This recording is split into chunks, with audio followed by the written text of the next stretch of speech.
O líder comunista Mao Tse-tung proclamou a República Popular da China em 1949. 52 anos depois, quando o país entrou na Organização Mundial do Comércio, começou a contar um prazo de 15 anos para que a China fizesse os ajustes requeridos para poder ser considerada uma economia de mercado. Economia de mercado é um sistema no qual a iniciativa privada é o principal agente econômico e atua com pouca intervenção do Estado.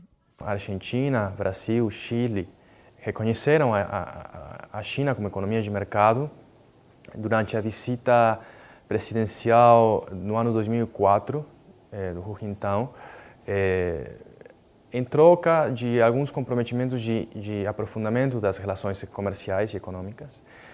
Mas Estados Unidos e a União Europeia, que são as duas principais economias do mundo hoje, os Estados Unidos como país, a União Europeia como bloco, não reconheceram o status de economia de mercado da China.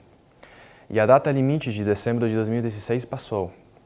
Portanto, todo o ano passado, entre junho e dezembro, foi marcado por essa disputa diplomática.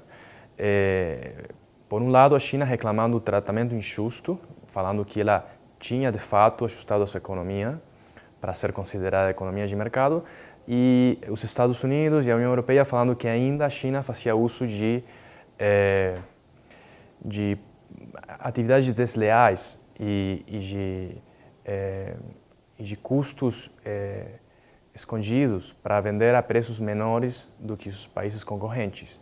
Os temas econômicos viram políticos quando tem conflito de interesse e quando não tem um ganhador claro. Para identificar quem são os ganhadores e os perdedores de uma relação bilateral entre dois países, muitas vezes é preciso olhar para os diferentes grupos de interesses no interior de uma única nação. No Brasil, entidades como a Fiesp têm pressionado o governo para proteger as indústrias nacionais contra a importação de produtos chineses, principalmente brinquedos, calçados e tecidos. Na outra ponta da balança comercial, a exportação para a China de commodities como a soja continua sendo muito importante para a economia brasileira. No caso das relações entre o Brasil e a China, tem ganhadores. Um deles é o campo, o setor agrícola ganadeiro. As empresas como Brasil Foods ganharam muito, Sadia, Perdigão, etc. Algumas construtoras também ganharam, porque por meio dos créditos que o Brasil recebeu da China, foram feitas algumas obras de infraestrutura, mas a indústria local, a indústria de manufaturas, foi fortemente prejudicada. Então, no âmbito doméstico, o governo tem esse papel de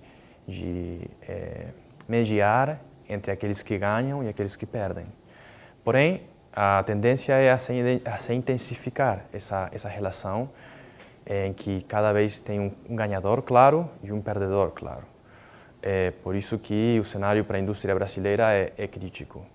Para Francisco, as elites políticas latino-americanas parecem não ter compreendido que a China, com mais de 1,5 bilhão de habitantes e sendo a segunda economia do mundo, não pode ser entendida como um simples parceiro. A China é vista como um país relativamente benévolo, que seu pragmatismo econômico faz com que ela não tenha interesses políticos de fundo.